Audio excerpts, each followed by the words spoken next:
Test ভালো হলে thanks me, বানিয়ে নিন মাটন লাজমি। আরে বাস, এটা তো নতুন প্রসেস। হ্যাঁ, একদমই তাই।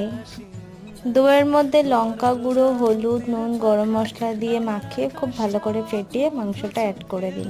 ম্যারিনেট করবেন মিনিমাম আধা ঘন্টা। কাশ্মীর ফ্লেভার আনার জন্য রসুনকে হালকা থেতো করে তেলে দিন। পেঁয়াজটা লাল লাল করে ভাজা হয়ে গেলে তার মধ্যে নুন আর আদা রসুনের পেস্ট, টমেটো দিয়ে বেশ ভালো করে কষিয়ে নিন। মনে রাখবেন, মশলাটা যত ভালো কষা হবে লাজমির টেস্টটা কিন্তু তত ভালো আসবে। তো কালারের জন্য চিনি আর একটা গোটা পেঁয়াজ অ্যাড করে দেবেন তার মধ্যে। মশলাটা ভালো করে কষিয়ে মাটনটা অ্যাড করুন। মাটন খুব ভালো কষানো হয়ে গেলে গরম তেলে শুকনো লঙ্কা, তেজপাতা, গরম মশলা বাটা দিয়ে প্রেশার কুকারে 5টা সিটি দিন। তাহলেই রেডি হয়ে যাবে টকটকে লাল আর তুলতুলে মাটন লাজমি। ভালো লাগলে লাইক, কমেন্ট অ্যান্ড সাবস্ক্রাইব।